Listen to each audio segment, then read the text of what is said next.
Yeah, we are. I agree. We are. This is our first episode of season 2, and how else open it than to bring on the man of the hour. Yeah, Mr. Alan Hops. Let me bring him in here. Yeah, there he is. Hey, look at that. Hi. I tried to give you a little lead time. I was working. I was cleaning a mold. So, yeah, it's transmold season. but I could build something like it, and as long as you're not selling it, that's what home haunting is. I mean, everybody builds what we make, and we can buy almost everything that we make, but we make it and we make it unique, and so like you're saying, with changing up a spirit prop, and or using the Haunted Hill stuff, that's what this industry is all about. Mm-hmm. Yeah. And you can definitely tell the progression of just the just the sets and the quality of just the lighting and everything. Yeah, that was that's last year. I will pat myself on the back for that one. I think that we did a really good job scenic wise. I had a lot of help from my dad that year and my brother. Some of the previous management team, Alexis and Chloe, we messaged me and said, you've got to go onto YouTube and you got to go on this and you watch him do this.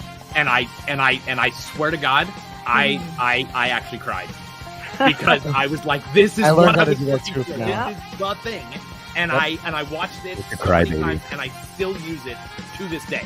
I have several pieces of wood in my backyard and cardboard that are set up for different types of projects, for bricks and all different kinds of things, to use this exact technique. And I was like, I was so stuck on how to get that look. And it never dawned on me, put a flat piece and spray underneath it. It was just that simple, Those are my scenic painting videos. Oh, Those so are awesome. probably some of my favorite to do. Mm-hmm. Because each one, like, maybe I took an hour to paint that. Mm-hmm. And I print out some reference pictures, and then I'm just trying to make it look like the picture, and it might not be anything I've ever. There it is. That's badass. It was amazing. He did such an awesome job on it. It was just incredible. That's sweet. Who did that? Anthony Powers. Oh, that's what you're talking about. Yeah, that's awesome. And now he makes signs. Yes. Yeah. Awesome signs. He does. He does amazing work. That's a lot. I like green screen. That's a lot of detail. That looks like my house. I have that like a lot on of my things. house, that like gingerbread stuff. I'm not The kidding. skull? The skull, Well, yeah. yes. But that's what I'm Over talking the about. window? No, like the little dental, what do they call those? Yeah, that's dental molding, isn't it? That's what my house has. Yeah. Your house also has this big cut in it right here too. Is that where? Maybe. That's My that's your skills bedroom, are right? in.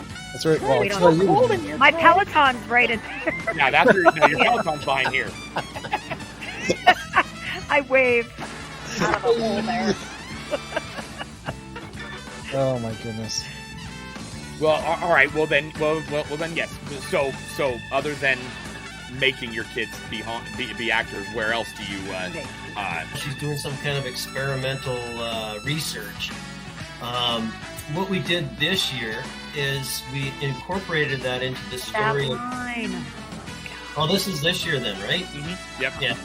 So with Dr. Moreau, the island of Dr. Moreau. And if you know the story of the island of Dr. Moreau, it was 100 years ago,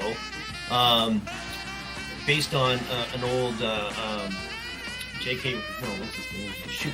Anyways, it's an old book. It was a movie a few times, really bad, but it was a research doctor that was transforming animals into humans. And so I'm like, oh, that's kind of like our story. So what we have here is the backstory of the island of Dr. Moreau was abandoned for 100 years, and then the great-great-granddaughter, Dr. Lilith, has come back to open up the lab. And you've probably seen some of the pictures. That's why we got the library and kind of more of a story when you go inside the house. Man, that is detailed. Yeah, I know. That's in your house?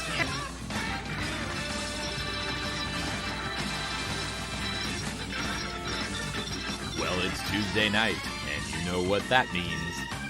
The Haunt Hour.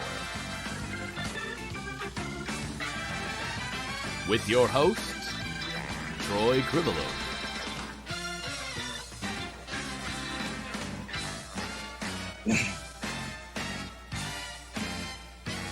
Susie Fleesick,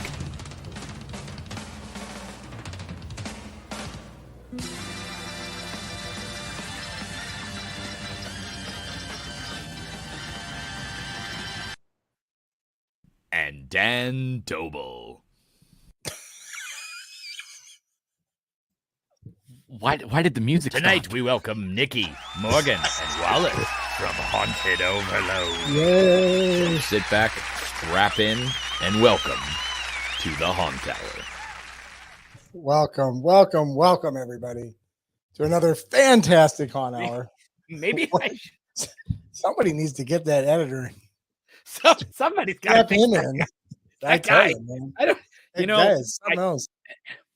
I made the first 5 in like one day, and then now I keep making them like on Monday, and Yep. like 15 other things happened, and I kept Nope, I coming get back it. to it, and I don't know why that part of the music's missing, but it was It's kind very of funny. suspenseful. I thought you did it intentionally. It's No, like, no. Dan Doble. That's You got to very stop. You know, you only suspenseful. have like 4 pictures of yourself that are I from, know. lower than like chest down. So, I need you to either do Yeah. your walk video, Yeah, I'm or working on it, okay? I I'm working need on you to take some more full body pictures so I can. Welcome everybody to another fantastic Haunt Hour where the coffee's hot and my feet fucking stink. Holy shit. Well, that's why people tune in, is to find out if your feet stink. Speaking of tuning in, where's Susie? She I don't know if we're allowed to talk about what happened to Susie. I don't know if she would like us to tell people about her issues. She is building wall panels, so she didn't want to come in today. No, it's because they are hardcore working on a bunch of stuff today. They have a bunch of people at the haunt today, so instead how of that stopping goes. and losing those people, Yeah, which you we know how all that know goes. that. When you've got volunteers or even minimum wage Right. haunt builders. If you Yeah. got them all in one location, you utilize as much as you can while you've Yes. got it. Trust me. Yep. Everybody that's a hunter knows that. You got to Yeah. utilize them when you got them. So, So Susie, yeah, there's we lots miss of. you. Hopefully you're on speaker somewhere. So when we make I told fun her of to you come in next from hour, the haunt. Yeah. But well, even if she's listening, which wouldn't surprise me, probably she can at least probably talk back because yeah. she can't hear. She can hear, but she can't say anything, which is kind of nice Right. on our part, right? So what's new with Troy?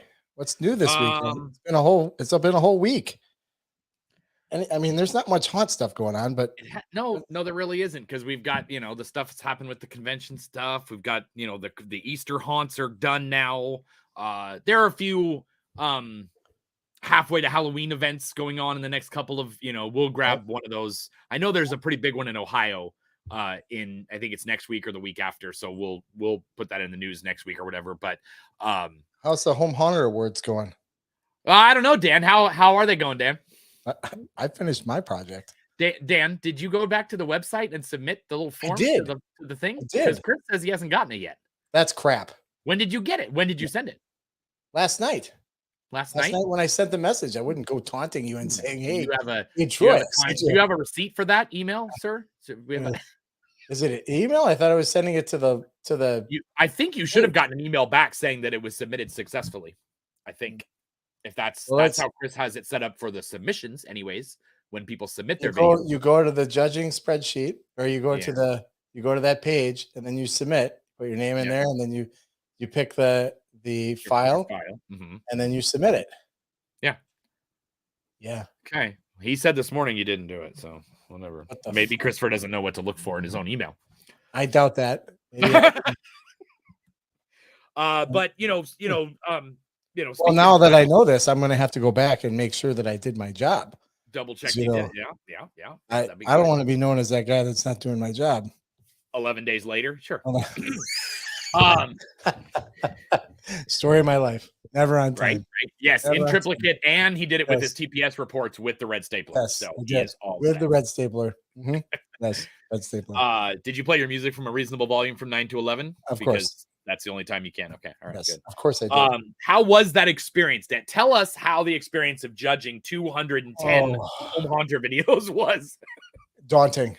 And I don't wish it upon anyone that is not a haunter, because it is, as much as I loved it, I hated it too, because I had to watch everything. And I mean, when I say had to watch, I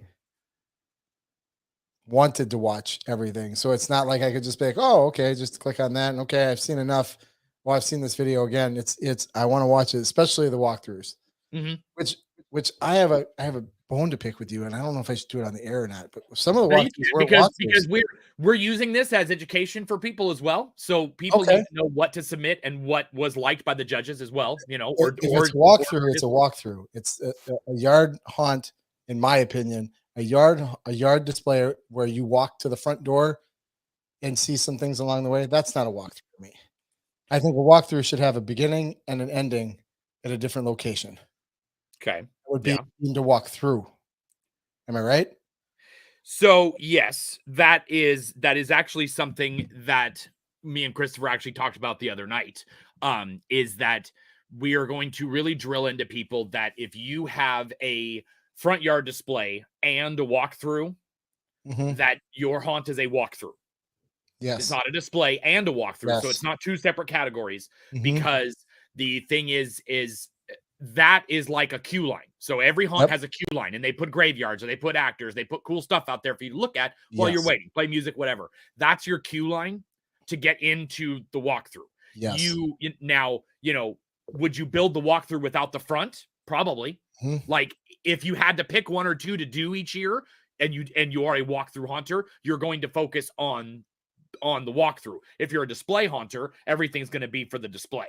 So we are going to basically kind of really hardcore, push that on people. There's a few of them that we will email or message back and say, hey, this is going to be much better in display or much better in walkthrough. We've even had comments about whether or not a yard display that you walk through and go to the front door is a walkthrough. We don't want to handcuff people and entrance and a different exit, then that's a walkthrough. If they're walking to a place and turning around and walking back, not a walkthrough. My opinion. I can agree with that. And we're trying not to handcuff people with do you have walls, or is it in a garage? Yeah, a walkthrough is a walkthrough. Like there was a couple of them like, man, this would be a really cool walkthrough. But this is a really cool display, but you got it as a walkthrough, and I'm not seeing it. Or there was one that was, and I don't know if I can get into. Should I talk about details, Christopher? I want my $2. Christopher Presley, everybody.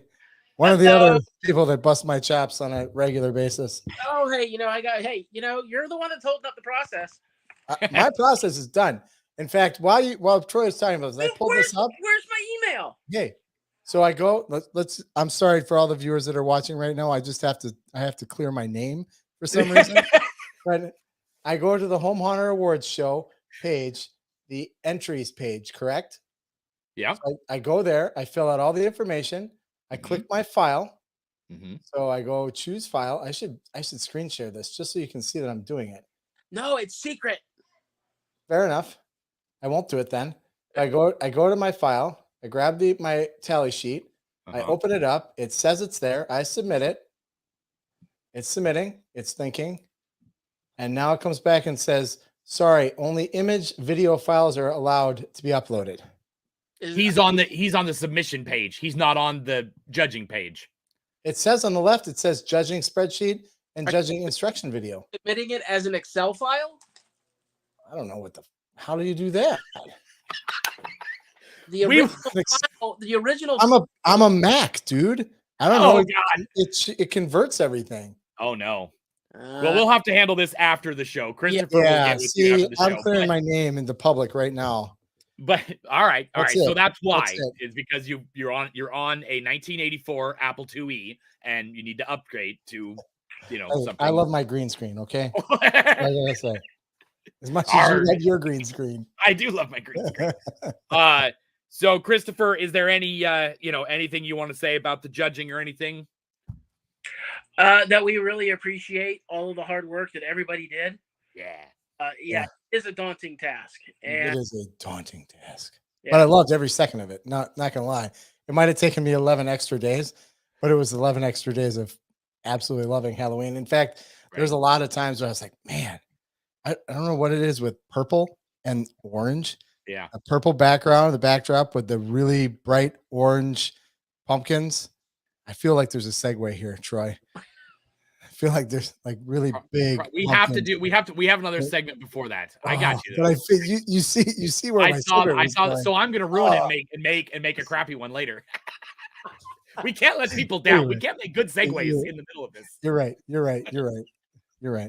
But anyway, yeah. But yeah, I want to thank Christopher for all the hard work he does so far. He has a lot more hard work to do, and me and him have a lot of hard work to do. That's your fault, sir. It is because I'm rushing us. Christopher, you didn't give the viewers what your point of being on here. Who are you? Who are you? For those that don't know, nobody. I'm just some Don't say that. link to this. He's my best friend. We're besties. oh boy. So for those that don't know, Christopher Presley is what would be your title for the Home Haunted Award Show? Co-producer of the the Halloween Home Haunter Awards. He's the creator of it. He's the one that got it rolling and asked me to help him out and join him. So he gets all the credit.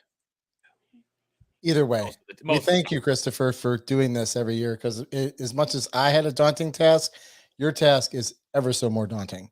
Oh yeah, because you oversee all of us idiots that have to do all of this. So kudos to you, my friend. Especially the one right there. I gotta. Yeah. That's another friend right there on the bottom. See, Corinne? Yeah, that's another friend. Yeah, she's a friend too. Look, and there's another friend. Hi, friend. Look at all these friends coming to talk to me. Friends.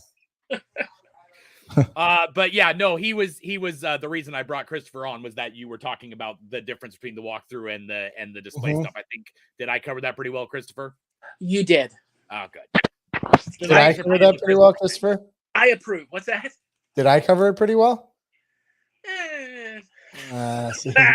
Needs improvement. No, you did. No, you did. Needs improvement. I mean, it's like I said, it's a daunting task, and I bust your chops for it, but in all honesty, us having everything judged and done by not even the middle of April is actually pretty good for us. Yeah, it is. Yeah, I think it was the end of April last year for sure. Yeah, probably. But yeah, no, it's we super appreciate you doing it, Dan, and we will never ask you to do it again. It is, me and Dan did it or me and Chris did it for the first 3 years, and we bowed out this year to get some other judges. And one of the things, I know we probably said it before on the show, that we don't do the same judges anymore. There is one that does it all the time, and that's Sandy Schneider. And she really enjoys doing it, and it keeps her close to the community and stuff like that, because she's out there in the hills of Colorado. So it keeps her involved, and she really likes to do it. But every year we grab new people to do the judging. Usually it's people who may have won categories or were nominated in categories, as well as just people in the industry. So, I was saying, or they just asked us to judge. Right. Yeah, we want to judge. Okay. Yeah, we already have 2 new ones for next year already. So, we're well on our way. So it was an experience. I mean, I wouldn't say that if you asked me again that I would say no. I probably would do it, but I won't do it this year. No, or next year. No, and we would never do back to back. Hey, Dan. No. Yeah. No, because we've only gone up in numbers. It was like 90, and then like 125, and then like 180, and then it was like 210 this year. So we're just increasing every year. Yes. So I'd like to see, if everybody's watching, I want to see more costuming. I want to see more costuming. There wasn't enough costumes. It'll be on the chopping block if they don't. I mean, because we look at the categories every year, we give it a couple year run, and if we don't get enough entries in it to where we're getting 4, 5, 6 entries, it's not really fair at that point, because everybody gets nominated then. And kind of where I was at. I was like, well, shit, there's an easy win right there. I think I'll go take that one. Right. So now, granted, when you're submitting, you don't know that. Yep. you're submitting with 50 other people and you end up only submitting with 4 other people, you know, you got a really good shot of it. Everybody's a winner. Right. So, you can't win if you don't submit. Damn right. Yep. Yeah. Costume's hard because you need to know from the beginning. Like, it's hard to take a video and a picture of a costume you're making because it might turn out crappy. And then you're like, I spent all that time videotaping it and then look at it. I don't like it. And I didn't work and I didn't put it in the haunt. Yeah. I had, that's a waste. I was going to piggyback off the whole, like, trying to keep an open mind. It's very hard when you have somebody that has really good production quality and they do that versus the ones that have like really good events or, you know what I mean, displays, but yet it's not the best, you know, it's not the best visual representation of it, which sucks because you have to look at it outside the box. Cause I get sucked into the, you know, the quick cuts and the fancy music and the, zooming in and it's like, oh yeah. And that's, I mean, Dead with Dave is the one that we kind of took over for and we continued that legacy. One of the categories he had was video production. You know, and we decided to take that out because we didn't want to handcuff people again to being able to not have expensive equipment. You know, not everybody has a really nice camcorder or even, I mean, now with cell phones, you got really good quality for the most part now. But not everybody's a videographer. You know, I saw a couple that there's a lot of fog in there. Nate Dingman is one of them. I always harp on him, so I know I call him out. There's so much fog, and then you turn on a light, and we can't see anything in there because you've created the light on the fog. Yeah, the light reflects off the fog, and it's horrible. But we, you know, that's why we were asked to put all of the all of the videos that were submitted that were released on YouTube, to put them in a playlist on the YouTube channel. And so every year we put as many videos up as we can so people can go back and say, okay, well, I saw that video. I really liked how that one was done. I'm going to either ask them or I'm going to take some notes on it and I'm going to try that next year. You know, and that's me and Chris, not a shameless plug, but me and Christopher actually have a class at Texas Haunters Convention. It's a 2-day class about home haunt videography. That's the whole class, is teaching you how to get a little bit better, you know, with the equipment you have, not telling you go buy this $1,000 camera, things like that. You can, you know, but we want to tell you from just having a little cell phone all the way up to big production cameras. So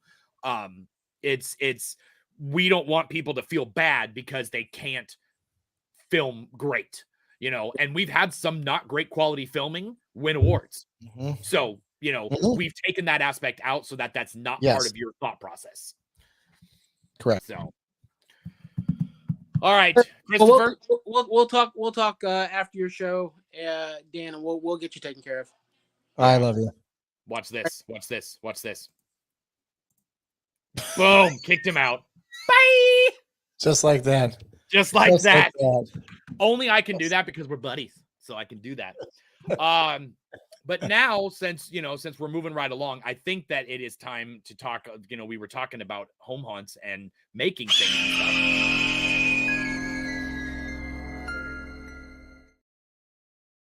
Now Dan left. Now I'm just by myself. I guess I kicked him out too. It's just going to be me and Niki and Morgan tonight. So I found this awesome, I actually saw it in one of the videos that was being judged. You may have seen it too in there. Yes. But it's this awesome, levitate. Is it going to do an ad? I hate ads. Why is it going to do ads? That's all right. We can wait that 5 seconds. It's no big shakes. Hey, look at that. There it is. We don't want to get, I don't know if we get flagged for that or anything, but so this table is, I mean, look at that. It moves with the thing, and it's an old baby swing. It's one of those baby rocker things. What the And as soon as I saw it, I was like, that is genius. You know, because dude, oh my gosh. Oh my gosh. So fluid and just right. Oh, that's brilliant. And then just a little fan, you know. You could find these at garage sales and marketplace, Craigslist. It's a mama room. You don't care that it, you know, I mean, you don't even. It's like the shiatsu massager of 2023. Right. It's gonna revolutionize home haunting. Oh my goodness! But it's a very well put together And of course, you have these really awesome fans that you can run. I love the fan effect, how the tablecloth moves. Can we and go back to the one's real nice. The one that kind of moves. Awesome. Can we go back to the final product? Did I lose Troy? I see it, just a face, a hand. There he is. Can we go back to the final? Let's see if they final do, look again. Because I think.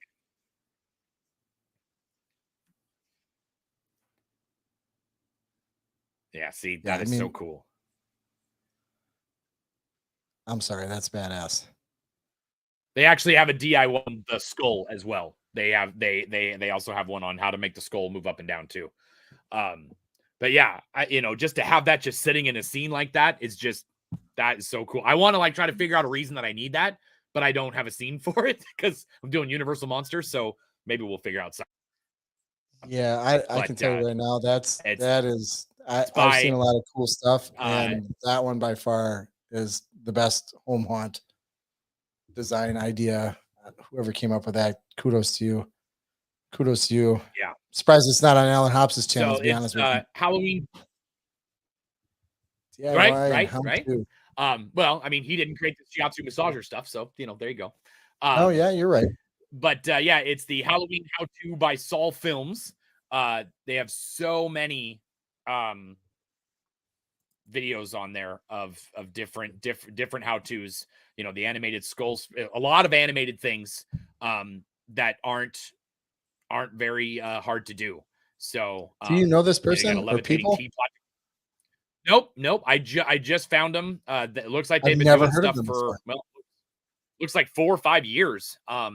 So no, I found them in one of the Halloween groups that I'm a part of, and so it's got plenty to look through of different types of things that you can put. You got the moving grave, you got the the two-faced bust illusion. So there's a lot of cool stuff in here. So as usual, we will post this in the comments after the show is over, and I'll do a separate post with this as well, so we can everybody can share that. Everybody can share and learn. We love that. Share and learn. Yeah. Speaking of sharing and learning. Well, Dan, you were talking about some orange and purple lights, I think. I was. You were? The thing that I was talking about before, and I don't know, it just gets me. And I was watching a lot of walkthroughs with the Home Hunters Award and stuff like that. And it's the purple backlight or the purple low light that covers the whole scene, and then that bright orange pumpkin. It's usually illuminated and it's very large. Right. And it just sticks out at you. And it's aesthetically pleasing in my mind.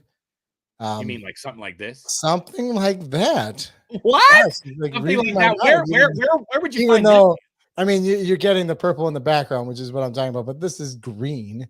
But I know you're still getting the same idea. I thought you were going to pull out the big pumpkin at the entrance. The pumpkin. Well, this is a picture that I took while I was standing right there, Dan. This is not, was it really? That is my picture that I took with my camera because I was standing in the location of the haunted overload. And there we are. Yeah, but it's Mothra. We're arguing about who's better, Mothra or Rodan. Godzilla. It's Mothra. It's Mothra. What kind of question is that? It's a giant moth. Yeah, but it's Mothra. Yeah. He doesn't know what he's talking about. I'm gonna go with Mothra. I'm not gonna lie. Right now. Hi. Well, hello, ladies. Now that we have the argument settled. Yeah. Is it settled though? I don't think it's even settled. Well, Corinne says Godzilla, so I guess it's not settled. Well, okay, but if Godzilla wasn't included in the lineup, it would be Mothra or Rodan. Rodan shoots lightning bolts, no, doesn't he? it's out of his mouth. It's a fucking moth, a giant moth. How scary! Yeah. It's a moth. Fucking scary. It's gross. You touch it and it leaves stuff on your fingers. It's terrible. It's just terrible. It's this giant flame, and now it's dead. Yeah. Yeah, but Mothra sacrifices her life to help picture? Godzilla. Selfless thing, and then he always wins. He doesn't get it. It's fine. He doesn't. We get it though. It's okay. I know. So I just want to say real quick. Yeah. Mothra. See? We're listening to your intro. It said Niki, Morgan, and Wallace, and obviously And we're sad. We're missing Wallace. Wallace tonight. is recovering from it. I know he has to hear this 15 times. Yep. Oh, there we go. Wallace is recovering from. How did you just do that so fast? Because I did it as a comment earlier. Oh, I do a lot of things very quickly on this show. These are for Wallace. Oh, Yeah. Jesus. Don't give me a big head. Wallace gifted us these bracelets, and now he just wears he's them. here in spirit. Oh, good. Yes, I got to meet Wallace when I went there, and he like ran up to us and he was like, "Hi, welcome to Haunted Overload." He was like, "Yes, I'm going to show you guys around." He was super excited. It was like 10:30 at night by the time we got there. He was like, "Yes." So who is Wallace and what does he do at Haunted Overload? Wallace has been with Haunted Overload since it was at Koppel Farm. Yeah. So like from the beginning, as soon as Eric went to a professional haunt from a home haunt, Wallace has been there. So he's like Eric's first mate. Pretty much. That's what I call him. He's one of the lead builders. He was a carpenter, and like he's been a carpenter in his real job.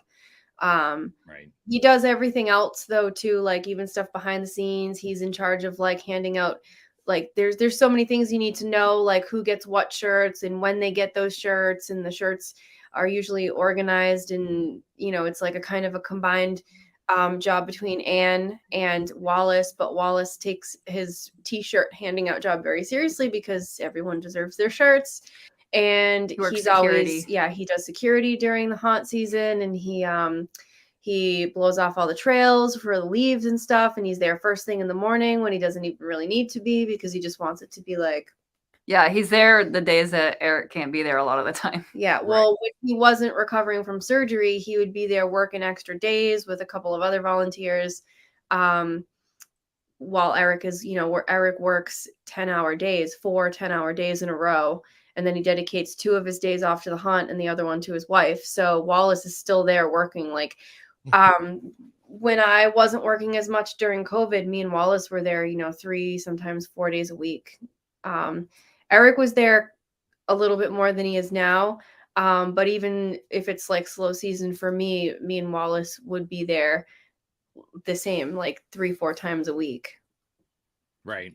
So he does literally everything that Eric doesn't do. Yeah, we miss you, Wallace. Miss you, Wallace. we love Wallace. Everybody loves Wallace. Yeah. I don't talk about him enough in my previous interviews, so I'm just making up for it now.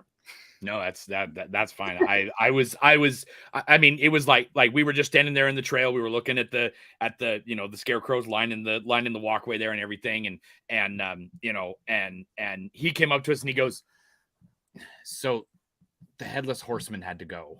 And he's like, "I'm really sorry that you guys didn't get to see the horseman." And we're like, "Well, we did come from Rhode Island, so we understand that it was we can't because we had went to Fright Kingdom before." Yeah, and she so we doesn't stay once the queue line is kind of in. Right.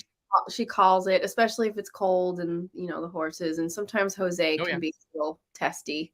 Mm-hmm. But it's funny that he apologized. Yeah. He's like, "I wanted you guys to see that, and I know you guys were doing the other stuff before that." And he's like, "I tried to hold as long as I could," and I'm like, "That's fine." So it worked out. But yeah. Oh, Wallace. But so this is Niki and Morgan, and they are from Haunted Overload. So I guess what we'll do is we will start off like we do every week. And you guys can both answer. How did you get started into how like your childhood stuff about Halloween? Was it Halloween, from childhood all the way on up? Just kind of tell us how you got into Halloween and what you did, before Haunted Overload, so we can kind of get to know you guys. You want to start? So when I was little, I have very fond memories of trick-or-treating. And we used to just have no parents with us. And we used to have literal pillowcases and hundreds of kids. You couldn't drive down the street. It was ridiculous. Total, complete insanity. King size candy bars. Like it was nuts. And we didn't live in a rich neighborhood either. We were like a bunch of poor loser kids. And we just all had a great time on Halloween. Yeah. So when I was getting older, I noticed that there was less trick-or-treaters, and there was one year that I was trick-or-treating with my little sister. We're 9 years apart, so it's a huge gap. But like I was kind of supposed to be like the big sister, keeping an eye on her, but I was trick-or-treating too, and like people at the doors were kind of looking at me like, I was like, am I too old to be trick-or-treating? Like in my head, I thought, oh, it's kind of, I'm like, now I'm kind of embarrassed. So the following year, I just passed out candy because I was like, okay, I think I'm too old to trick-or-treat. Like, so there was like nobody. There was nobody. It was so boring to like pass out candy because they're like, I don't know if it was fear or poison candy or whatever the hell it was. There's no one having kids anymore. I don't know, but there was just no trick-or-treaters, and I'm like, this is heartbreaking. And it's like, maybe this is part of growing up. You just say goodbye to like the things you love, but the thing that pissed me off was that Christmas was almost engulfing everything Halloween. Like, it's like, well, why is Christmas getting bigger, but Halloween is disappearing? Like, what the hell is going on? So most of my like life growing up, I've always been pretty angry about it. And then, we go to haunts and stuff. I live next to Salem, so it's like they have the haunts in Salem, and we all know about Spooky World and all that stuff. And I love doing those things, but I wasn't like as into it as now looking back. I'm like, well, why wasn't I more into like, haunted house hopping or whatever? Right. So finally, one of my best friends said, you need to come to Haunted Overload. He went every year with a bunch of our friends. I don't know why I didn't go with them, but whatever. So the reason he wanted me to come, and he didn't want to tell me, it was supposed to be a surprise. There's an actor that we had. His name is Sean. He's lovely. He dresses as a Grim Reaper, and I am obsessed with Grim Reapers. I always have been. My mom used to draw. Like, she's a really great artist and a heavy metal maniac, and she used to draw the Grim Reaper album cover. And so I grew up looking at that stuff, and I thought it was pretty awesome. And so he's like, it was meant for you. I don't want to tell you what it is, because if it's not there, I'm going to be bummed out and you're going to be sad. So of course we go. It's the last night. We were the last in line. It was raining. We were late. Like, we were pulling up, like, I was like, these people fucking hate us. Right.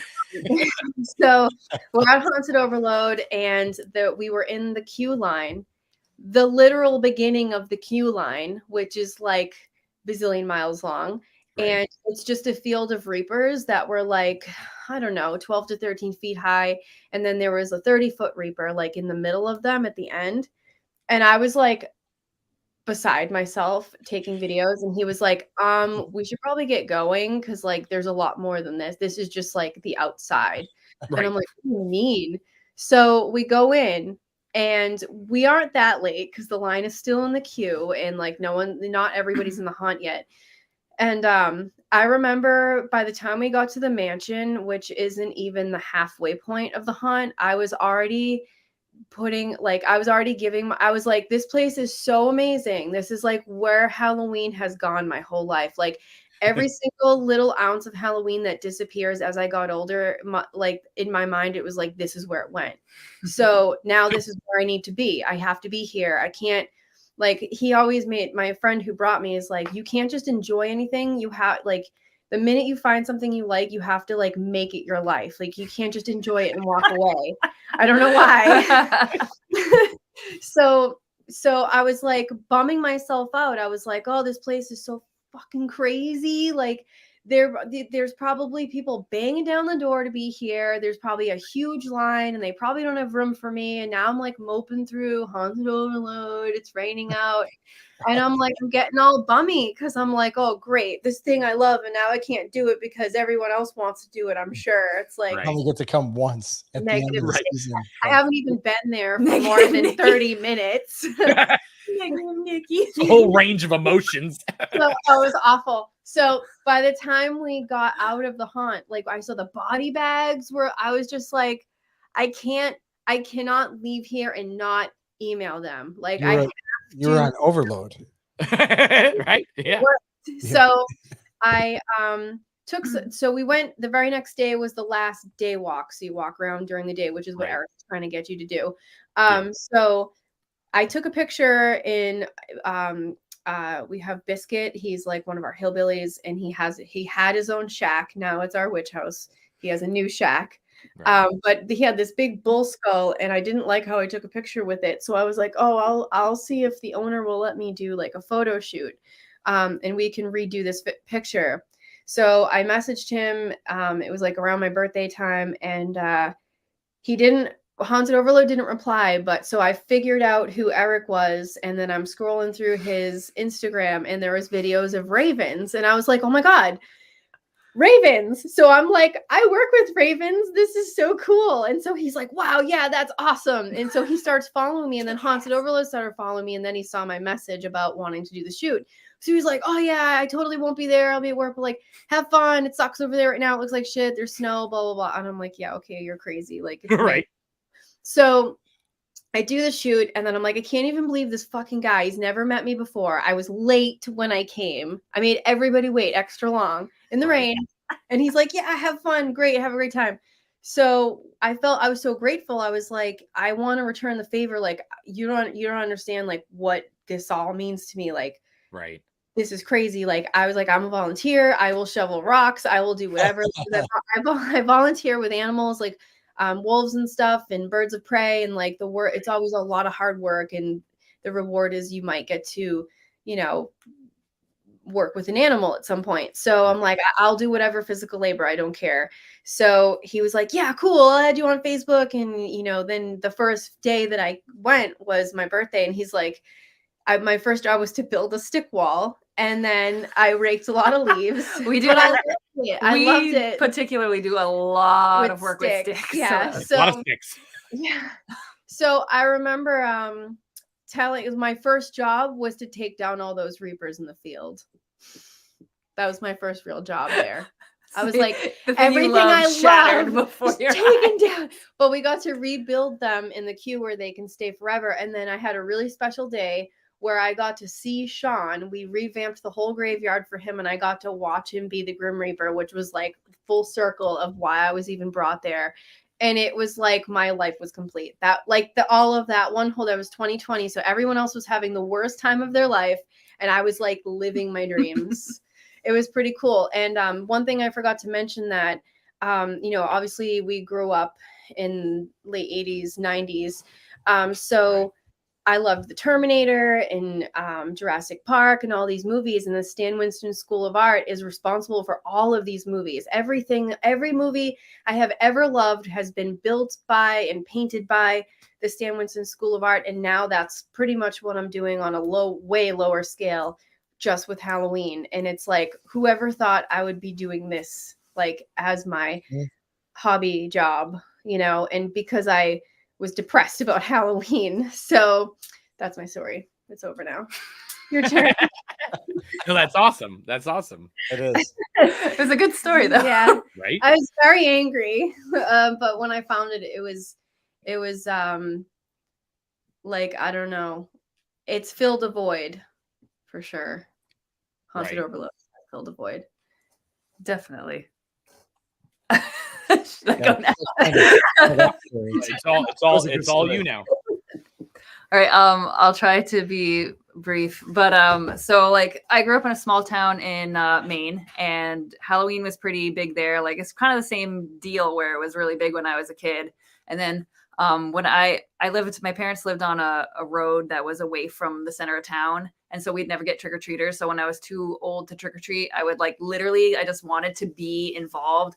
I would take a big bowl of candy and walk into the center of my town and just stand on a street corner and try to convince my friends to come with me and like hand out candy there. And like, if I was lucky, I'd get a friend to hand the candy out, and I would like go and hide behind like a tree or bush and scare the teenagers whenever I got the chance. I did a couple like little like tiny acting like for like a night or two in a small haunt in this town. Like the high school would put a haunt on and stuff like that. So I really love doing that. But like fast forward, I always went out on Halloween no matter what. Like even till like a few years ago when I was living in New Jersey, like we were living on a street where kids didn't come. Like we literally had like 2 trick-or-treaters, and I would grab my husband. We're all dressed up, and I would take the bowl of candy. I had like like Sleepy Hollow music blasting out my window. I had my house all decorated like up the ass, and I would just grab him. I'm like, we're going to the street that has the children, and we're gonna give out candy on the street because like, why the hell not? Like, who just sits at home? Why and didn't they live be near sad? me? I would have been so happy. Right. So like when I was younger, like my grandfather had a lot of land, and I had a pony, a little white pony, and I wanted so bad for us to do like a haunted hayride or something like that. And I could just like dress up like a ghost with my little white pony and like ride by the hayride trailer or something like that. It's scary. And like it was just like a dream I had as a kid. And like, of course it was never going to happen. Like my parents like no way. But no. But it took like for years, I always had in the back of my mind of wanting to do a home haunt. And so when we moved from New Jersey back to Maine, in 2019, I was like listening to a bunch of podcasts. Like I was listening to like Haunt Weekly and things like that, and learning as much as I could about the business side of it and like prop making and all these things, just wanting to just fill that void in my heart that I always wanted to do a haunt. And so I didn't have like a budget, you know, I didn't have a trail. I didn't the outdoor home haunts are just outdoor haunts in general. Are what the ones that I like the most.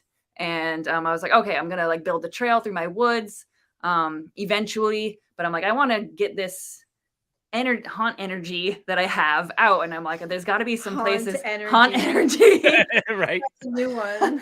And I'm like, I don't have anywhere to put it yet. I'm like, I need to find a haunt that is already doing that, that's already established, and like some place that I can go do it all year long. And it was in June in 2020 that I was literally researching haunts near me, because in my mind, even though it's June, I'm like, of course haunts are starting already.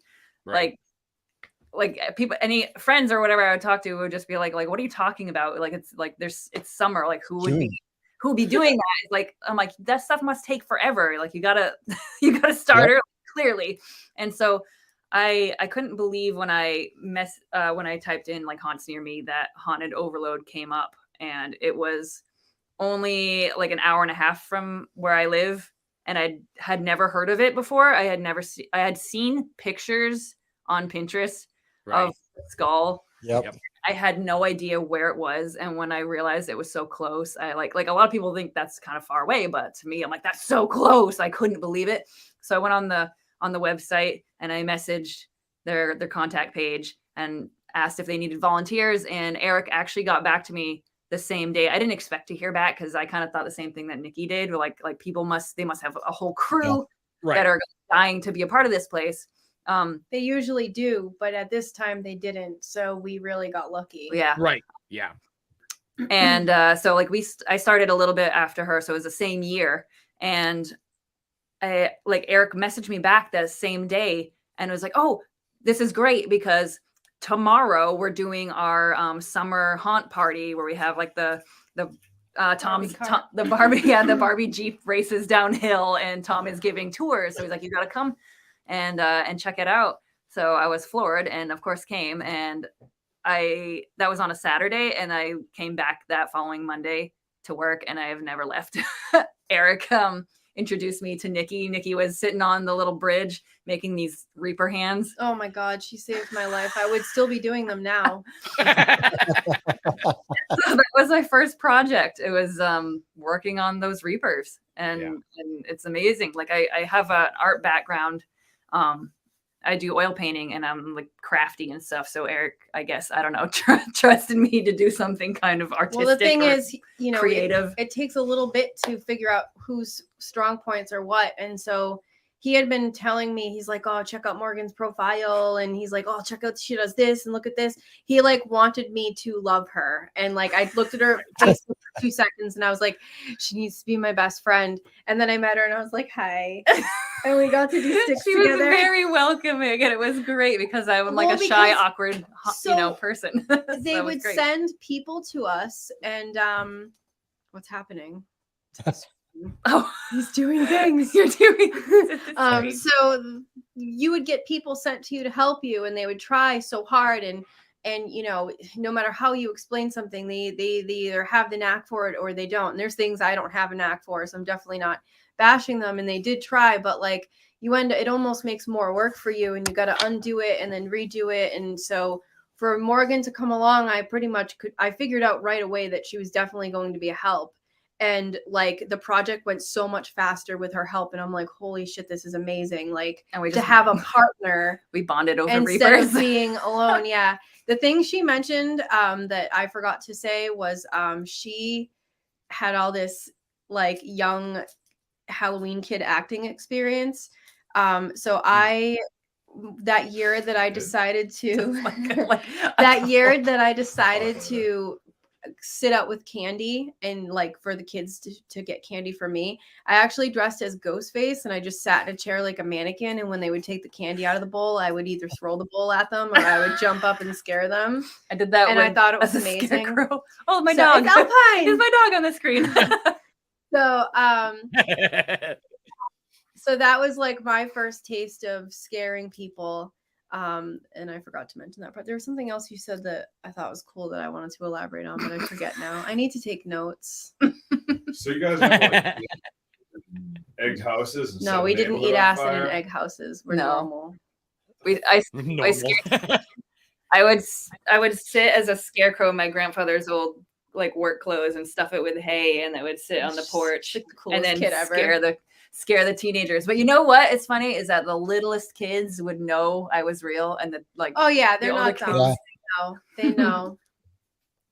So funny. We used to I just realized I destroy did. our entire neighborhood. You're not part of this interview. I'm just fucking kidding. What is that voice that I hear? It's He voice works, in the back. he works at Haunted Overload too. See, He's yeah, see, oh, look at that. Look at this guy. Acts and Look at this builds. guy.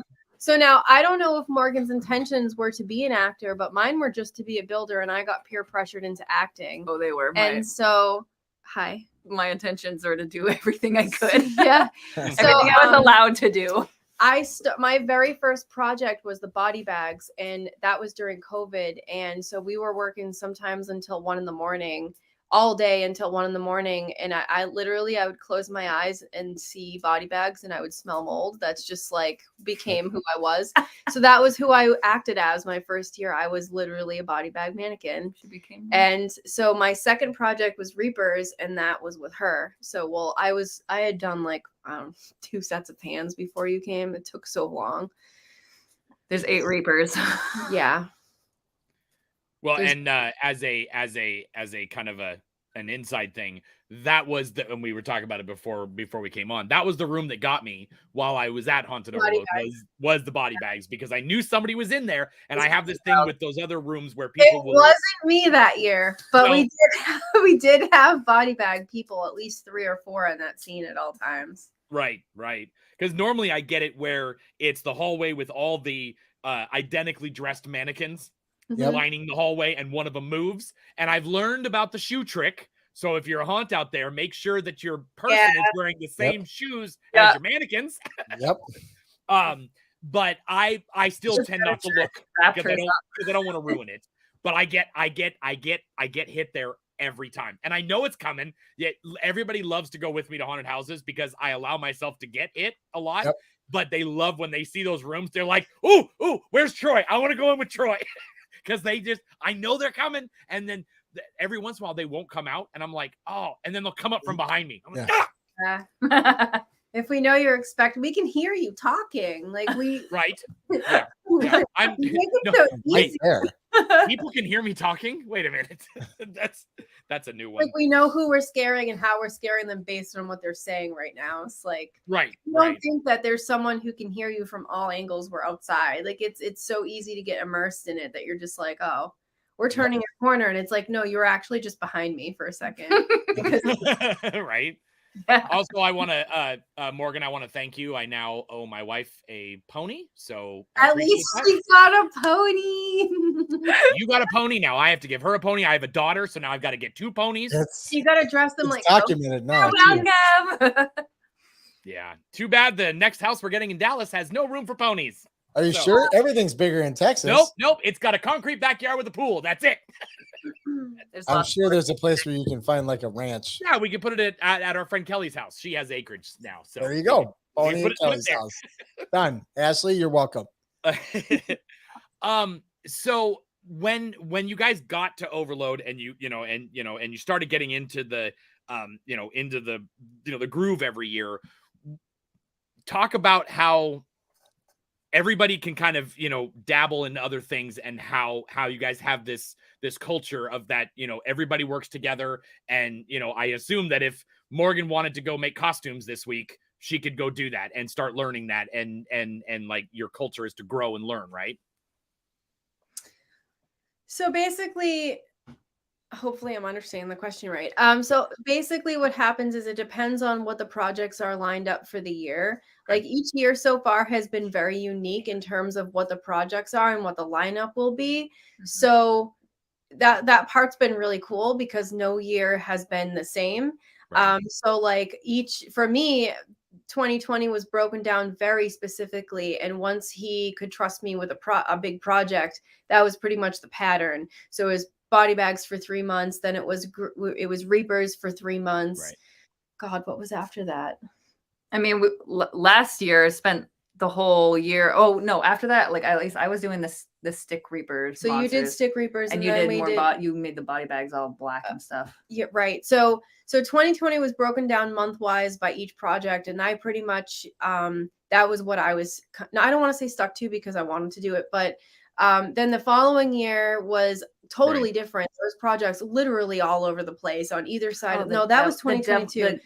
The Devil's Den and the Ghost People. Wow, this and is the our Stick fourth Reapers season. or That's the weird. 2022. So no, 2021. Those were 2021. Stick wall guard. So okay, we're getting off topic now. So now the projects this year are very different because we have 3 really big things that we need to get done. It's imperative, and it's not like, oh, we'll get it part of the way done. We have the giant pumpkin structure with the skulls, which is the new blacklight tunnel. We have the sawmill that's going up, and we have potentially the train, and I thought there was something else, but the marionette puppet. The marionette puppet, the poor thing hasn't been put up for 6 years. That's supposed to be put up. So there's all these big projects, and so basically what happens is Eric will assign like a handful of people, like for example me, Wallace, Morgan, probably Jeff and Emily, and then other Jeff will probably help Wallace at some points, and Biscuit will do Biscuit kind of gets to do his own thing. He's got that, his own little area there. But then other people will get other like scattered assignments. So there's times where we don't necessarily, I don't want to say we don't get to pick something. It's not that sometimes I don't want to say we don't get to pick it, but it's like we have our assignments until he thinks we need a break and change a pace, or until it's done. Right. And if anyone doesn't want to work on something, then, all they have to do is say so. But he did put a list up the other day and asked people in our haunt group, like who what wants they would to do be what. It was a huge, I've never seen him do that before, or like something similar, but it was a pretty extensive list, very broken down, which is really nice because for his perspective, it helps him figure out who is going to be interested in what and how many people he has to do which project and which project he can get done and out of the way for the next one. And it's a lot easier for him to set people up for that, for the days he knows they're coming and what projects he knows they're doing, so they can get right at it. It takes a lot of organizing because like we'll have days where like there's a lot of people that show up that we didn't know were going to show up. And then it's like, he's jumping around. He's not working on the one thing he needs to be working on. Instead, he's jumping around trying to show everybody, give them something to do. That was kind of our Monday.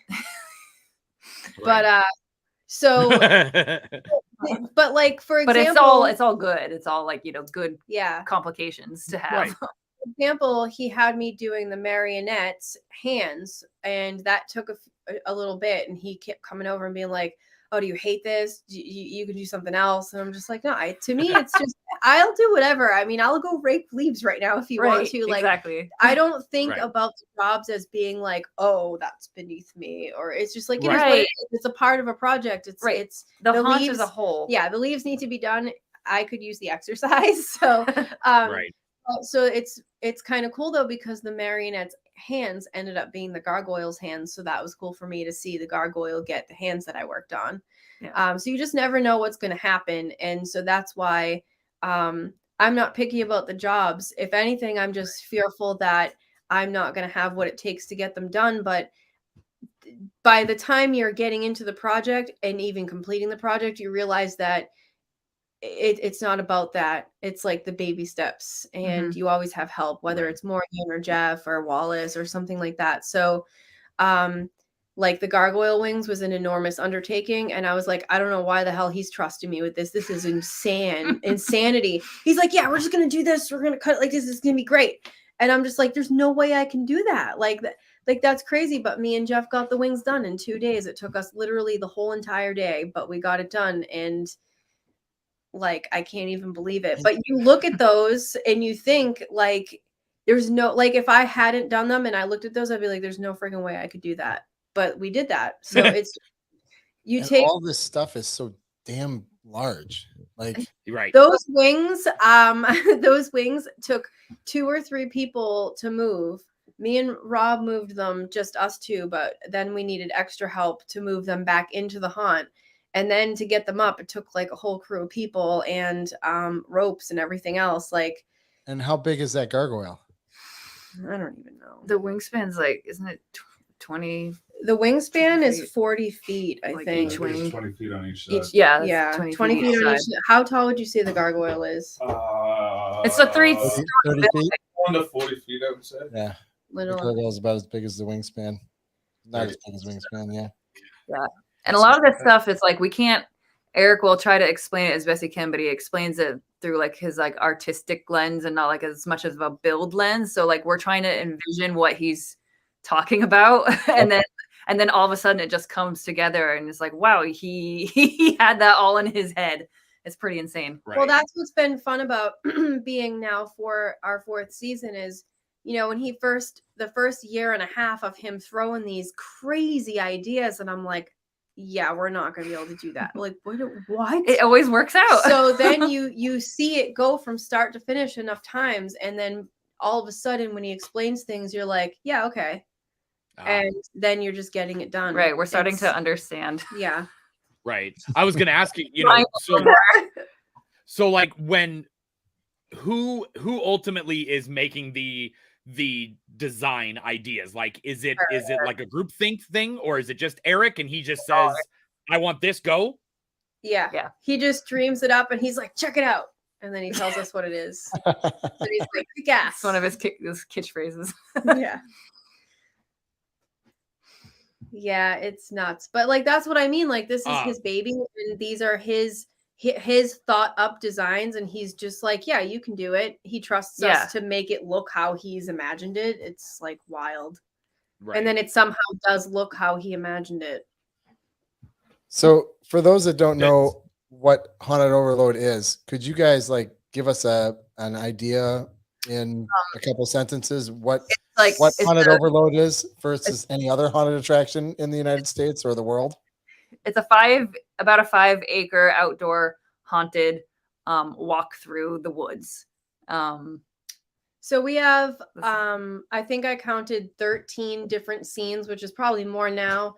It's all movie quality sets that stay up all year. The only things that come down are buildings that are dangerous for us and patrons, and we tear them down and build new ones in their place, which is actually what you're looking at right now, Biscuit's new shed. And the thing that kind of sets it apart from other haunts is that like Eric is very like, again, he has an art background, so he's making these like giant, like when it started from his home haunt, he got mentioned in like haunt magazines for even being a home haunt because he had these massive monsters. He had to build up because he had no space. Yep. Right. And so he had huge monsters in his lawn, and it got so massive and popular that he had to move to an actual farm to do it. So we have literal wood sculptures that are 3 stories tall throughout like the whole haunt, like these like massive wood monsters. So that's kind of what he's known for, is like everything's pretty much an organic, like what's the word that they were using? Organic is a good word. Mm. Yeah, Homemade. homemade. But Right. the other thing is, it's not just like, you know, a lot of haunts. I mean, I admittedly haven't been to any other outdoor haunts, so, you know. I've been to a lot, and I mean, But like nothing. Do they offer a compares. day walk? That's so Yeah. everything we build and paint and Not design many. and all this stuff, it's all of the detail is for the day walk. You're not going to see any of this crap at night. Which Barely makes any it, of it. which makes the night haunt so much more Creepy. extravagant. Oh, it's the and body amazing. bags. This is that problem that you hate. There's my room. I love it. I see. I need to fix that one. It looks like he has a bonnet on. But you know, like I was saying before we came on too, that everybody sees the queue line. Everybody sees all the different photo op things, the big tunnel, the big, the big iguana, the big skull face, all that kind of stuff. People like, I forgot that there was an actual haunted house back there. There was an actual, there were scenes to walk through. And I was like, this is so cool. And I didn't realize that I was still in the queue line for, I mean, it feels like half of the 5 acres is your queue line. Yeah. Really, I mean, it's those switchbacks. Yeah. Right, right. But like you can stay in line for up to 2 hours. So like it needs to be visually entertaining. Oh, that's our new Mindy. Isn't she awesome? She's got teeth and she's just gross. She got tattoos on her. That's but that's one of the unique things about Overload is that you don't have a traditional queue line in that you walk into the gates and you go through and you have to keep walking. You guys allow people to hang out and look at things and then go up, because there's a whole there's the shack where you actually present your tickets and you go through, that's when you're in the haunt, but everything else you just let people roam. Still go in the line. And we shouldn't say this, but you can go in the line and see Pumpkin Alley without a ticket. Right. Because you don't get to the booth until you're almost all the way through Pumpkin Alley. Right. Not recommended to do that, by the way, but I'm just saying. Because there's so much more to see. Yeah. Oh yeah. No, it's definitely, if you're up in that area, you absolutely should do this daytime walk and then obviously go back later at night to see. Does the daytime walk happen every weekend, or is it only certain days? Friday, Saturday, Sunday from 10 to 4, I believe. Yeah, that sounds right. And that's people can take their time. They can take pictures all they want. A lot of people go and have like little photo shoots there. So now my recommendation for anyone listening is to come earlier and maybe on a Friday. Don't come middle of the day Sunday because it's a zoo. There will be people in your photos. Yeah. Oh, right. Yeah. It was never like that before, but during COVID, the day walk is what helped us make up for the loss in cutting our numbers for the nighttime haunts. And we were still able to raise like $49,000 something for the shelter just because of how many people were coming to that day walk. And the tickets for that are like $7 or were $7. Right. So there's thousands of people. And like, we thought that there was going to be a huge cut in how much the shelter was going to be able to make because we did have to reduce our numbers for COVID, and it literally didn't matter. Yeah, we get just as many people in the day haunt that we do the nighttime show. It's crazy. It's totally crazy. So I tell people, come to the day walk, come early, then go get lunch down at Stripe 9 Brewing. They make a pumpkin beer for us, and they have amazing food. They have vegetarian options, vegan options. Is one of my favorite places to eat in that area. And then come back for the nighttime, and then you just made like a little day. And it's a whole day experience. And for people who don't know, Haunted Overload is at an orchard, so there's a farm stand there. There's apples to pick. There's pumpkins to pick. It's a whole family day and animals event and animals. Like goats, donkeys. They don't have donkeys now. Do they have ponies? They have little ponies. Ponies. Damn it. So it's great. The day haunt's wonderful for people who want to do something Halloween themed, but are too scared to do the nighttime. But we also have an option for that because we have Fright Night Light, where we have it's like the nighttime show with all the lights and the sounds and everything, but no actors to scare you. So he really tries to give something for everybody. Yeah. Right. That's recommended for photos because you're allowed to take pictures in the haunt on Fright Night Light, but you're not allowed to take them inside the haunt after. Like once you go through the castle and you're in the haunt, no photos because it holds up the line and you can't see shit anyways. But on Fright Night Light, right. What? Can you take pictures through the whole haunt at Fright Night Light? Yeah. Yeah. You can come and go as you please, kind of like day walk. Yeah. And those are Thursday nights. Yeah. There might be people walking around that work there, like me and Wallace and sometimes Morgan, but we're just there to make sure things are like, it's kind of like the guinea pig night for us to fix stuff that we're noticing that we can't really get to when we're in costume kind of deal. Yep. So, right. So yeah, we scare people by accident, but we don't mean to. It's like I'm wearing work clothes. Right. Ray wants to know how many like total people are involved with, like, from acting all the way from top to bottom in a whole night. We have roughly 100 actors, but that doesn't necessarily mean that we have that all the time. Some nights we have like barely enough to fill each scene, which is a huge bummer. We always start off pretty strong, and then people get sick, or they just, they're tired, or we all have regular jobs or whatever. But we do have like a core amount of actors that do show up most nights, if not all nights. And all the builders are also actors. So we have like our core Saturday crew and then our core Monday crew. And all of them are actors. The core builders are usually people who are there every night during the shows. Yeah. But it is volunteer based. So it's like you can't control how many people show up. So that's why another reason why we have to make sure our set and everything is like so visually dynamic that even if you don't have a bunch of actors filling the scene a particular night, it's still like you get your money's worth anyway. Yeah. Oh, and he's been absolutely. doing that too. So he's been paying for mannequins to be made of each actor, whether they're fully costumed or like he's getting like, what is it called? Like 3D printed. Yeah, I saw earlier you showed Biscuit, the Sister, hillbilly. Yeah, Sister Lucy is going to have one. Hers is being worked on. What's her face? Our gatekeeper Heather is going to have one. Yeah, but what's Heather's actor name? Oh my goodness, Mistress. Oh gosh. She's gonna, if she watches, she's gonna be so mad. I hope she's not watching. She has a kitty. I called her the cat lady once because I couldn't remember her name to a scared little girl, and I knew she hated that. So she has one being made, or it is made now, or no? I think it's being worked on right now. It'll be live. So this he year. wants there to be like essentially down the line, like in each scene, whatever the actor is, and that actor is one of the in that significant characters. So that way. It's Mistress something. It's on the tip of my tongue. Well, he's in the castle now. It's right there. Mistress Karma. Yeah, I think it is. Yeah. See, I know. There she is. So there will be a mannequin version of her this year. So that'll be for the day walk too, because now people can see like the real mannequins, but it will also be good, if for whatever reason that actor can't be there, I guess too. So, right. So yeah, I would say 100. Let's just say flat 100.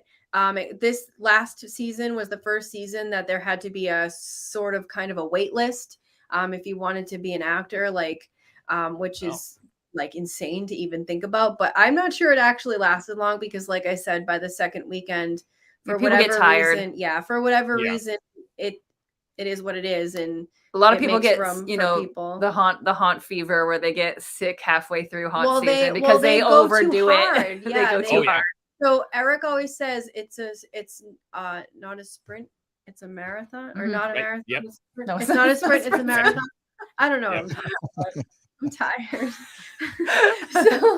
so now, is the fog, like when we were there, it was perfect. Is it literally perfect every night because you guys put the fog in, or is it a mixture of both? You guys get lucky because sometimes the wind blows it to who knows where.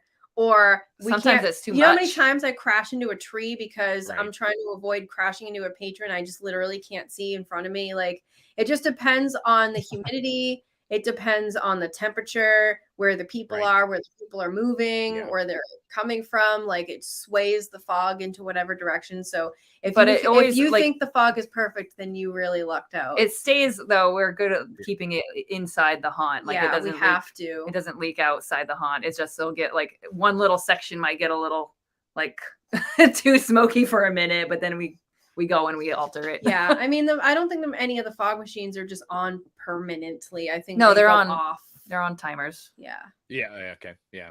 What's your favorite scene?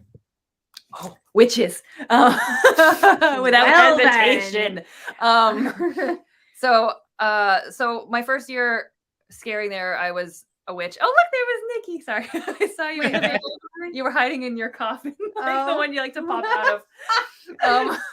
But when you like to pop out of my the first 2 years I did a witch costume, and the witches has always been my favorite scene. But this last year I worked with Wallace all last summer long on like redoing the witch house. It used to be the hillbilly shack, and earlier, like as soon as it was spring, us and Rob, and there was a few other people that joined us here and there, redid the whole witch section with these crazy, like just literally stick walls.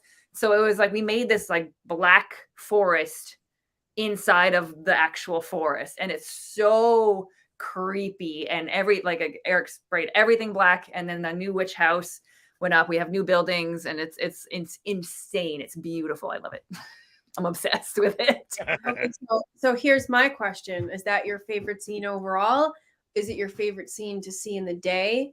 Is it your favorite scene that you've built? Is it your favorite scene to act in? All of the above. I mean, like that's a complicated question. Like, because I have so many different answers. The scene is so perfect because it's all of the above. However, Pumpkin Alley is my other favorite scene because it's just so magical and so Halloween-y in every way possible. Can you explain to the what Pumpkin Alley is? What Pumpkin Alley is? Like, how many pumpkins are there?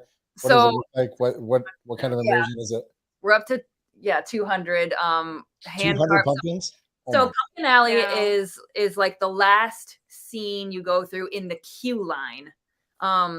Right before you go through the castle to go into the actual haunt, and it's actually the scene where the giant skull is, the big building skull. So you get to see that. He's on it. Oh yeah, it's like in the video. I had to wait for stupid ads again. That's for Pumpkin Alley. It's amazing. There's like tons of hay bales and corn so stalks. We should mention the that smells are amazing. Hand carved pumpkins. I was gonna say every week. Yep.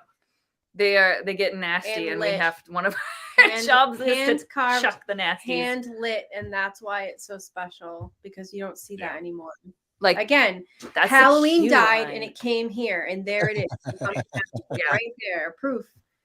Yeah, I was stunned when I heard that you guys have to. I figured that makes sense that they're going to get gross, especially in that type of weather. Is that you guys all get together and a bunch of you are out there hand carving pumpkins for? I mean, what is it like 2 days of carving pumpkins for the week? We have a carving crew. We have a couple who is really fast, and I don't know how they do it, but they bang out a whole bunch at once.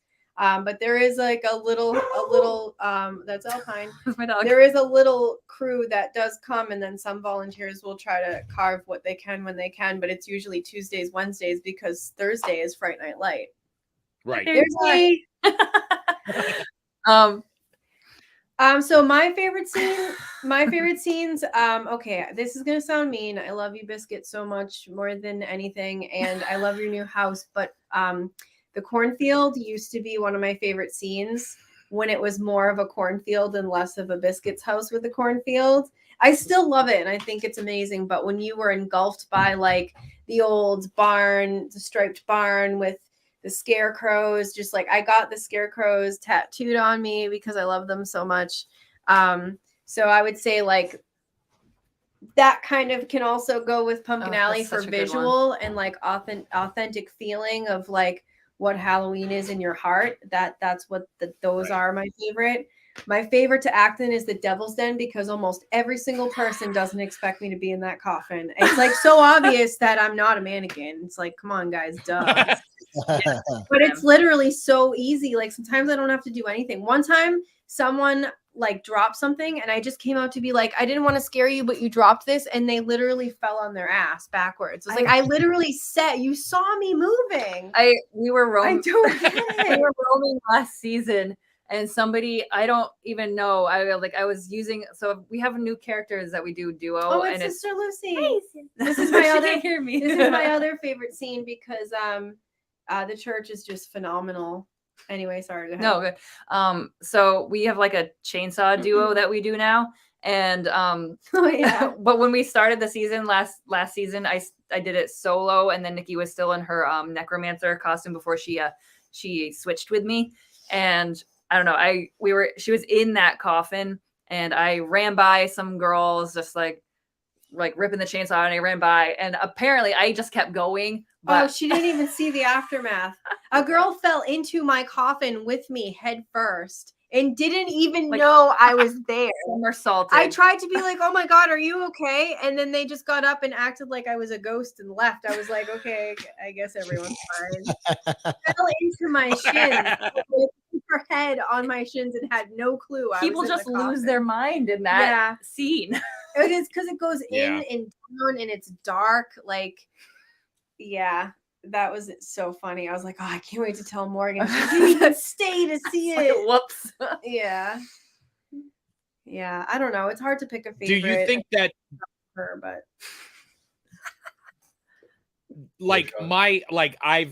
I've done lighting for so many years. I used to do theater lighting and stuff like that, and that's like my thing with haunted houses and with home haunts and stuff. Do you think that you as a group, like, you're designing the build, are you thinking about the lighting first, or is it all encompassing, or is it like, okay, we built this, now let's put some lights up and see how it looks? Or is that all part of it? Eric spends several nights in a row. So some of us take a week off the last week in September. And that's when Eric will start to throw lights up. And some of the lighting, he kind of already knows how it's going to be, but a lot of it is just him throwing lights in places and plug them in. And then by the time night comes, he will either adjust them or he won't. And then like the final touches will go in like probably, one of the last couple of nights before we open. But I think it's more just how he thinks it's going to look. But he's so experienced in it that I feel like he can already look at it and be like, oh, I'm going to need to put one. Yeah, he's he's definitely a master at it. Oh now. Yeah. And he's a master at the colors too. Mhm. Like, Yeah, he never wants to touch red and green. He never wants Christmas. Oh, right. Yeah. And that's a huge motivation behind how he lights, I feel like, because some things are going to look better green and some things are going to look better red. But what I like that he does is he always changes up the colors of Pumpkin Alley. It's like never the same. So, okay. But I think I don't know. I think he just doesn't sleep from September to October, and that's how he lights. Here's a good question. Right. Oh, yeah. How do you protect everything? So Shane wants weather. So now the thing is, so this is a good body bag story. Now the way we made the body bags is we used burlap, but we didn't just use any burlap. We had a 50-foot pumpkin man who had his clothes, which were burlap, in a pile that sat for a few years, and it made the burlap like nasty and just disgusting looking and moldy, but it also weakened it. And so that's what we're dressing the body bags with. And unfortunately, to get that look, no matter how many layers thick you make it, you can't make it too thick or you lose their face and it no longer looks like an actor. It just looks like a mannequin stuffed up. So you can only do so many layers. And because a lot of people think the rain is what does all the damage, but it's the sun and the heavy snow weighing things down and like a lot of wind. So the body bags take a beating. Like I think Eric was hoping for 5 years out of those body bags, but every single year they've needed repairs no matter what we do. So just as an example, this last year I'm a little sad about it and I'm kind of getting used to it now, but we painted them all black with Flex Seal, which is Oh. essentially weatherproofed, like it's waterproof, everything proof, like hopefully nothing is gonna, that was kind of the last saving grace. Like, okay, if this doesn't save the body bags, then We're done. yeah, then we need to do something about the body bags. But the There's process, new burlap underneath it, right? There's the layer. he had me just spray right over like the normal. What I was like, I was devastated. I was like, this is my Oh no. I mean, like work. when you spraying. made it There's- originally, there there's were like black. spiders living in them. I was trying to Oh, move them out of their house. She I'm was like, so I'm sad. going to kill you. Please move. And they like just go in it. And I'm like, oh. So there, Eric is just spraying right over it. I'm just like, oh my god, so much spider murder. It was a painful day.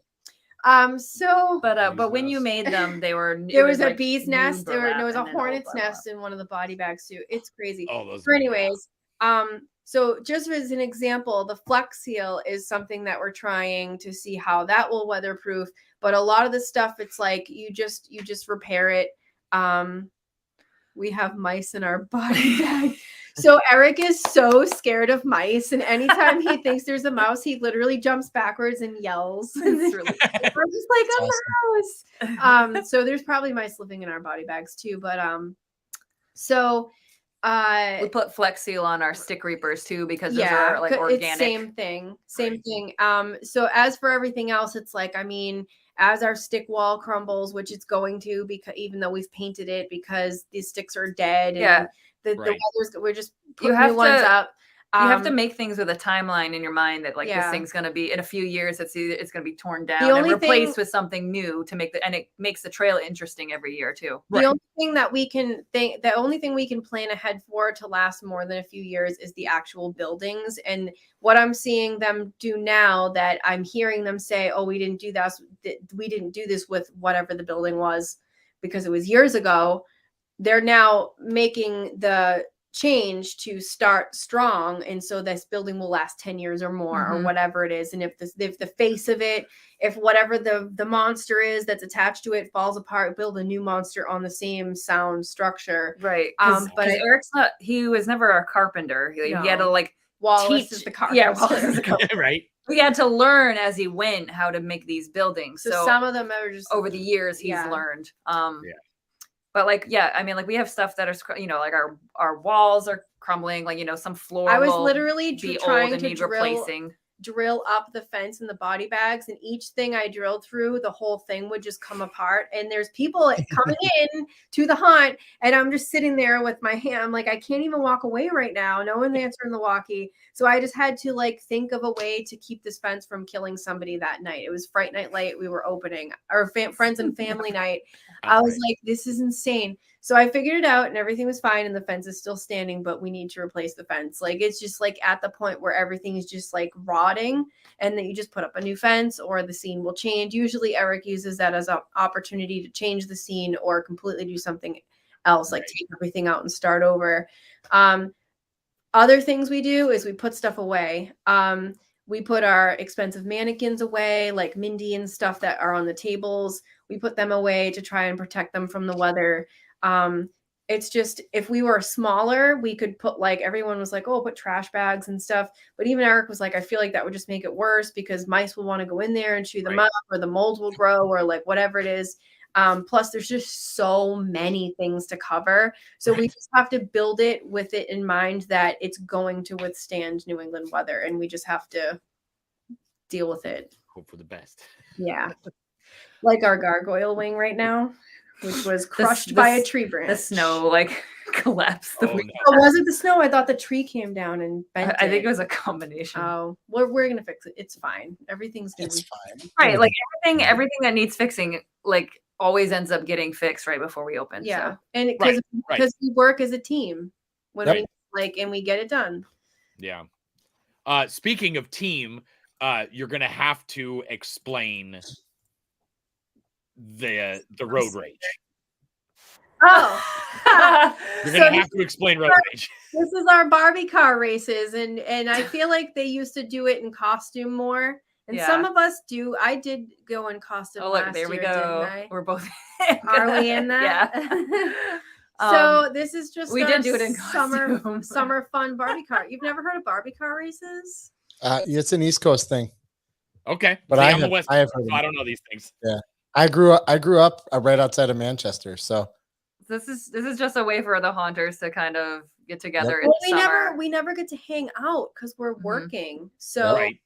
you know, and you know, it is fun. I don't want to make it sound like it sucks, but like No, we get there's really not much time to socialize other than like they serve us dinner before we open. But some people, like I said, we all have jobs, and some people are showing up just in time to grab food real quick and stuff their Right. face while they're putting makeup on. So Mhm. this is kind of our time to get excited for Halloween. We're dressed up, we're racing, we're getting energy out, we're crashing. It's fun. Like, so it's just complete insanity. yeah, people find those for free on the side of the road and Yeah. just snag it. Some people really deck theirs out. Like Jeff and Emily decked theirs out, but I would be scared because if that thing got trashed, I'd be so devastated. I'd be like, I worked so hard on this. This is Right. trash. I'm kind of a chicken, so I always go with one that like it's been reliable every time I've used it. So it's I kind use of the slow. pink. I use the pink one Eric uses. Whatever Eric uses, I'm like, I'm gonna pick that one because that means it's good. Right. But they He like would never get in a rickety car. these guys like go nuts. They like make jumps and stuff, like Yeah, little ones, Tom but and like Jacob are like danger. They like the danger. Like and that's Jacob, a father-son duo. Jacob will So it makes stand sense. up. He'll like try to do things more dangerous. Like, isn't that him right there? Oh, that was No, Will. that was Will. So it's funny to watch them be nuts, and maybe that'll be us in a few years, but I don't know. That's the one I like. Boys are generally more dangerous than girls with stuff like this. I don't want to. I Yeah. can't break legs. I need to work. Right. Right. So Yeah, and it's like it's great for the to do this because a lot of like Niki was saying, like the actors, like people who don't come and build like we do, like they don't get to hang out, and so it's a chance for them to really come out. Right. And we Yeah, do- that's we true, usually have a too. bonfire and stuff too at the end. we have a band too, so it's like I don't know. It's like a little mini haunt party, and it's nice that Eric puts this on for us because he doesn't have to do that. Reading the Right. comments. So now I have so many ideas for stupid fun. Oh my god, this year Eric's thinking about getting those big like balls, like the hamster ball We're all gonna things. throw like up and die. oh yes. Yes. So- we'll see if Someone's he gonna gets have a them. broken neck or a concussion. No. Or Roll down that big hill there. Oh my gosh, that would If be you put- pretty we funny. watched some videos. If you put water in them, you can just like it'll roll and you just slide in it. Yeah, like, you like slosh around inside of it. bring your bathing Oh, suit. no. I don't know about that. That is The ball that. wants to rolling. I think we just should just crashing have the like the fence. wars where you just run at each other with the balls and just bounce. Who off each wins other. every year? I think it's probably Tom or Jacob. No, someone else won last year. I don't know. It doesn't matter. No, No. her wheels. No. It doesn't. Oh yeah, That's these bragging fall rights. apart as you're riding them down these hills. They just the wheels just come Remember off. the time they abandoned the baby in the middle, and I thought it was gonna get.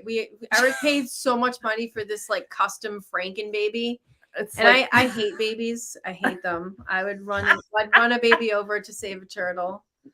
So, but this there it is. There it is. So it was in the middle of the road and they're all coming. So I like dove and sacrificed my life to save the stupid thing just for him to shake it. He was the one who dropped it. It was Yeah. his mama that dropped it. So funny. Yeah. Oh, there we go. Safety first. Oh yeah, he's Eric strapping it. He spends so much money on yeah, that. of He I lets people know. take it down. He and did the do same shit. thing with Constance. I don't know if you know who Constance is, but she's like this little skeleton demon Doll creature baby. doll thing. I wish you had a picture of Constance to put up here. Eric gave her like an Instagram or Hold like on. a I will Facebook look page. I will show you. So Constance was thrown around all over, and now she's wearing a duct tape diaper because she's trashed. Hold on. When was that he brought Constance? I don't know. It was like it was like 3 weeks ago. She 4 has weeks ago. she has her own Facebook page. I've never seen.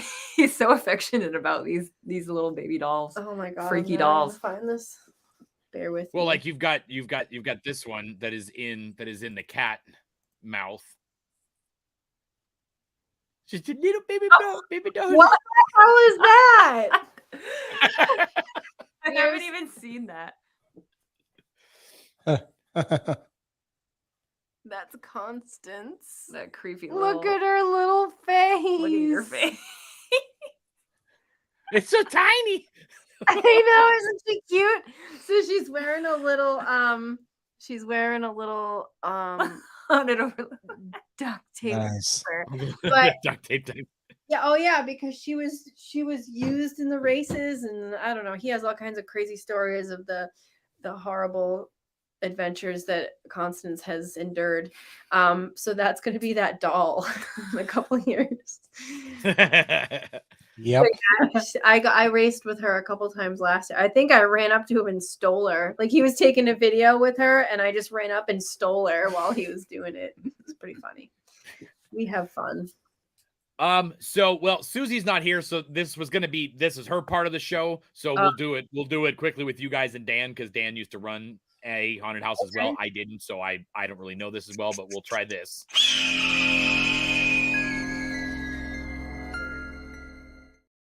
Oh, the Haunter's Toolbox. Question of the week. So, what type of things do you do for your haunt staff, like Road Rage, but anything else that you do to keep them returning every year? I mean, we besides doing like the summer party, we also have a wrap party at the end of the year, and that's a really fun one. That's in November, and there's prizes, there's like scavenger hunt, there's a live band, there's food. It's the great. Most important thing that happens at the wrap party is we present the Cacheco. The Pope Memorial Humane Society. We present them with a check that we have raised for them by doing what we do at Haunted Overload. It's very emotional, especially this past season, because in 11 years we have raised $500,000 for them. Oh my gosh, that's amazing. Yeah, I think it was like, was it $75,000 this year? Yeah. So that in itself, we're all volunteers. We're not paid staff, and it's a lot different than other haunts. But the payoff is that a huge part of that money is going to the farm, whose land we're borrowing, and we're keeping them in business. And they get to stay open longer. And we also are helping those animals, like they are building all these new parts of their hospital now so that animals can get surgery that would otherwise have to be put down. And they used to be in an old pig slaughterhouse that was like converted into a shelter, and it was needed like a lot of help. Yeah, Eric said it was awful. He wished that we could see what it had looked like, because now it's like a state-of-the-art facility, because of the money that Haunted Overload has been able to raise for them. And he's always tried to donate to homeless animals, even when he was a home haunt. So that in itself, and presenting that check and seeing Mary's face and just people crying because of animals being saved is like enough for me to come back. Oh yeah, we get a lot of volunteers from the shelter too that come and help out. We do, like the day during the day haunt, even like shelter people. I'm pretty sure Indy, that the crazy contortion, I love him. Yeah, he's from Cacheco. I keep calling it. Their old name was Cacheco Valley. It's Pope Memorial Humane Society. So we have those two parties. And the thing that I think makes them come back is that, like, not only do they get to create their own costumes, they get to create, and I feel like when you come back so many years and you show your dedication, Eric does like to give freedom to certain people. Like, oh, do you think you want to do this? Like, sometimes he'll ask, or do you think you want to be a roamer, or maybe you want to be in this scene instead? Or, if you create a new character, you just have to let Tom know you're creating the new character, and Tom will help place you. But yeah, there's a lot of freedom for the actors to kind of create their own, their characters, from the costume to like their storyline to how they want to act to where they want to act. Like, Tom puts people where they're fitted, but he asks them, he's like, what are you? And like, kind of like, what area do you think best suit you? It's not like there's no like assigned places, like, you're doing this, you're going to be here, you're going to scare this way. He provides us with a giant bin of energy drinks too, so that's a huge draw. Energy drinks, coffee. Actors get merch too. When they if they act a certain number of nights, they get from like a t-shirt to a hoodie, like that kind of stuff. There used to be awards. They stopped happening before COVID, so we have never seen the awards. But certain actors used to get like there used to be a certain categories that they had where you would get certain awards for certain things, so that kind of everyone would be sort of rewarded in a way. But now there's just so many actors that it's like he just doesn't do it anymore, but he makes up for it in all those other ways that we do things like the scavenger hunt alone is literally so fun. Like we do great. There's crazy prizes too. The like pieces that you find are fake pieces of popcorn hidden in a friggin' movie theater with other real popcorn everywhere, like purposely everywhere. So like you almost can't, like, remember last year there was like still 5 pieces. Did anyone even find them, or do we just give up? They're still out there. And then they have like there's like more drawings. So like they draw people for people who didn't find something. If you didn't find a piece of popcorn, there was like a raffle or something. But like the prizes are insane. Like there was literally a chainsaw the last like 2 years as one of the prizes. There was like cans of Flexi, like $100 thousands of taped to them, and I picked. That's awesome. I got the same one last year. Yeah, so he spends a lot of money on those gifts for like the pop. You just all you have to do is find a piece of popcorn and you can pick it. So and also the haunt being so unique and beautiful, I think has a lot to do with it. And it's unique and beautiful because of all of us building it together. It's not just like this one man created, you know. So it's something we all had a hand in. Yeah, I think the word that you're looking for is family. Yeah. We always say that we're like a haunt fam. It's so true, and it's like owning a haunt and doing the same thing, all the same things that you guys do, we did. But it's when I always like look at it as, you know, when your kids go off to college, they leave and they come back in the summer. It's like coming back to the haunt in the fall. You know, you have your few that stick around all year round, but then you have your group that comes back, you know, in August, and your group that comes back in September, and your group that comes back it does come in waves like that too. Mm-hmm. Yeah. And that's the fun family experience of, oh man, I miss those guys. You know, I can't wait for them to come back, and then here they are. You know what I mean? So it's that's the big thing. Literally like creating a haunt family. We like Jones every week, waiting for Monday to come back around. Yeah, right. I know. It's our crew, our core crew day. Like when we first started, it was mostly on Mondays. It was mostly Eric, Wallace, and then Niki and I. And then it's over the years, it's grown and grown. Can't believe how many people have Mondays off. It's crazy. But we share a lot of our content, like our build process too, and like and show how fun it is and how like how great it is all working together. So I think people see that and then they want to be a part of something like that. Right.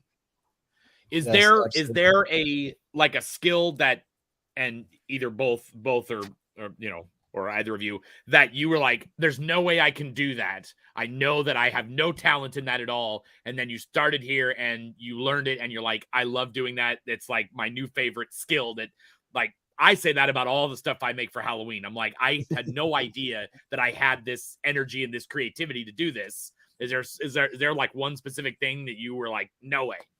I think so, to a point. Like it wasn't a point of just being like, no way, I don't think I could ever do this. It was more just like I thought I would either be put on something like, you know, simple like cleaning the trails and that stuff, and then maybe some like slightly more artistic ones like the prop making. But like last year is like I did so much building with Wallace. Wallace is a wonderful teacher. You know, Eric and Wallace both are wonderful teachers, but doing like true carpentry.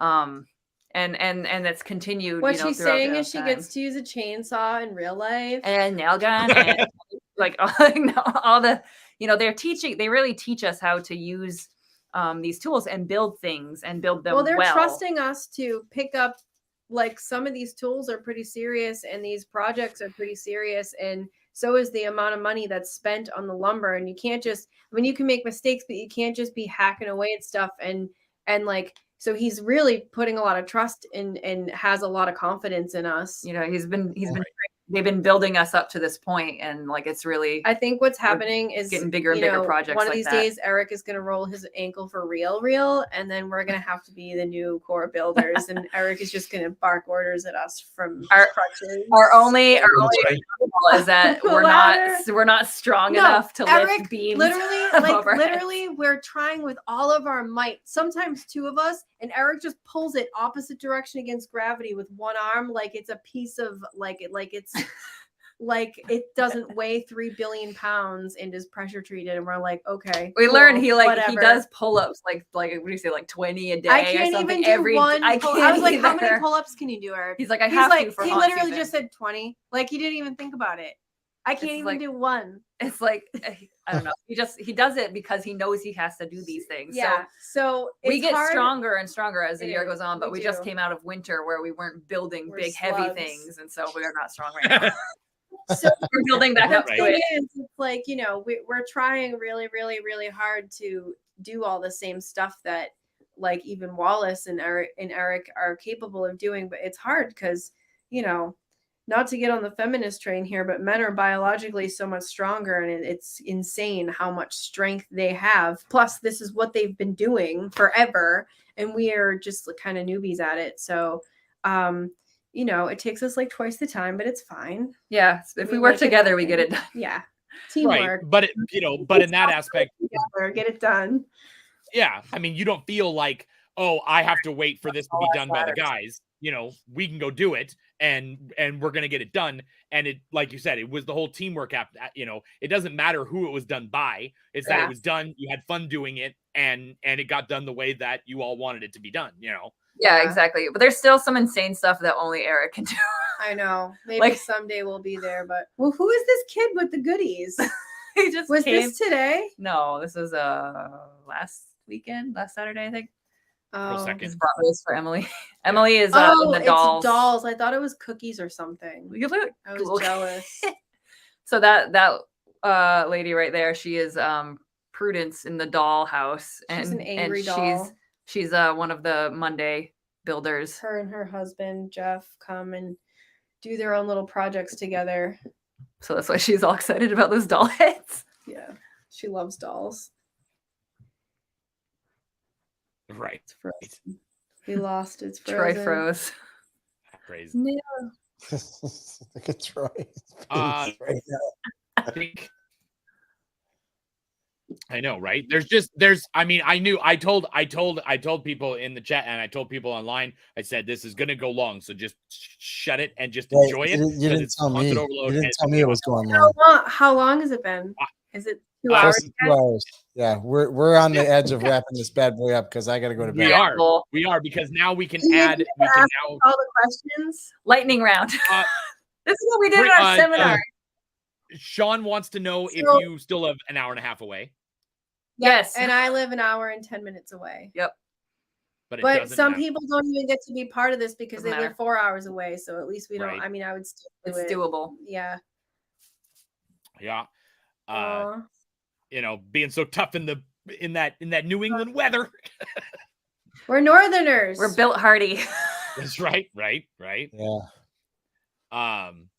Yeah, no, I think everybody is just just excited about, listening to what what you guys have to say.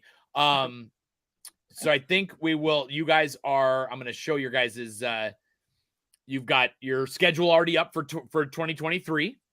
Mm-hmm. So that is good. As you said, you've only, 7. So when you say 9 o'clock, that's the last ticket that is sold through the queue line.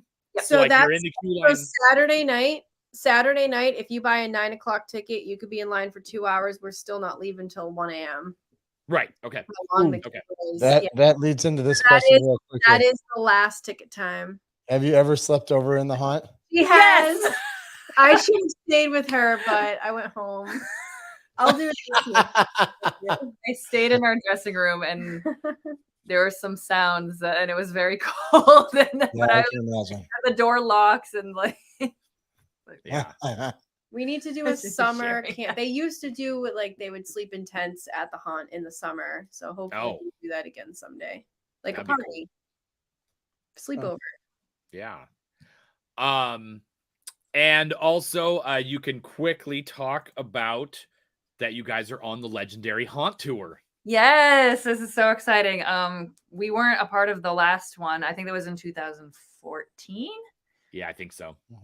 So the Haunt was part of it, but we weren't with the Haunt yes, yet. us Right. two weren't a part of it with yet. Right. But yeah, so we actually Eric took Wallace, Niki, and I to Transworld this past February, and we gave a Niki and I gave a seminar, and like everything, like being a part of the legendary haunt tour and being able to go to Transworld and give a seminar and everything, like all hand in hand, was really, really fun. And It's very eye-opening of how special Haunted Overload is to everybody. Yeah, right. We kind of knew, but not to that. Yeah, but right. once you see it, it. and experience the fact that everybody looks up to this attraction. Yeah, it is very mind-blowing and eye-opening. Well, it's kind of wild as we're just like walking down the sidewalk because we'd never been to Transworld before. Eric obviously has many times, but we're just walking down the sidewalk and people would just stop and be like, a lady ran up and hugged me in the middle of the road, and Eric thought I knew her, and I was like, I don't know who that is. But we saw her in Dunks. She was amazing. She was so sweet. They Like, have she an loved outdoor Haunted haunt Overload. in like Texas or something. Yeah, I think that sounds right. But yeah, I didn't know her, but she's been watching our videos, and he's like, you got to think these people have been growing with us and watching us. They feel like they know us. Right. And I'm like, she can hug me all she wants. That's fine. So yeah, when I said that I was going to go to New England to tour haunts over there, we had done it in Chicago the year before, and I was like, I'm just going to get a bunch of my friends and we're going to go to New England. We're going to go to Legends of Fear. And then I said, I kind of left your name off. I listed off other haunts we were going to, and then I was like, and Haunted Overload, and like a bunch of my friends were like, yes, we're all going. And I had a bunch of people from different parts of the country, and they were like, you can't not go to that area and not go to Haunted Overload. And they were like, that is bucket list. I mean, everybody says that Haunted Overload is their bucket list haunt. That's amazing. And it would be mine too. If I right. So this year is going to be like extremely amazing. Like for people who haven't been to Haunted Overload or like have been in the past, even for this, so the last come this year is tour, like the year to come. Of course. The last tour, we didn't even have the mansion built yet, and the mansion is one of our most iconic pieces. Mm-hmm. So even without the stuff we are getting ready for this season, it's already going to blow people's minds who haven't been since. But we're doing some crazy shit, some crazy buildings this year, and we are told we're carving like 500 pumpkins for Pumpkin Alley, which for me is going to be like, holy shit, that's going to be a real Pumpkin Alley. Like that's right. Incredible. I can't even imagine. It's going to be the most amazing thing ever. Yeah. Funny. Like Fright Kingdom's on this too. I guest acted for them for Christmas, and it was amazing. And I'm guest acting for them next weekend halfway after to Halloween. I'm going to guest act for them. So it's really cool. And when I asked Tim if I could come guest act, it was really cool. He said, do me a favor and just make sure it's okay with Eric first. I mean, obviously I asked Eric first. And right. I was like, yeah, that's great. And so we saw Tim at Transworld, and it was really funny. He was standing next to us, and we thought he was Wallace for a second. He was just like leaning in there, waiting at us, waiting for us to realize it was him. It was silly. But I love the like, just I don't know, camaraderie. Yeah, between these haunts. It makes me happy, especially New England. Mm-hmm. Well, Fright Kingdom and Haunted Overload are two completely different styles of haunts, and and I like that aspect that you're going to see. These people who are going to be coming. Generally, there are a lot of haunt owners. There are a lot of vendors and stuff like that. They're actors and people that can't get out in October, and so to be able to see those two styles of haunts. I've never been to Barrett's, but I've heard that it's amazing. That sounds like a badass tour. I can, as a tour operator myself, I'm very envious of that. We're so excited. Yeah, it's crazy to think that, like, I don't know. I feel like I don't deserve it. It's just. Oh no, you do. You do. It's such a cool, special thing to be part of. So. Yeah.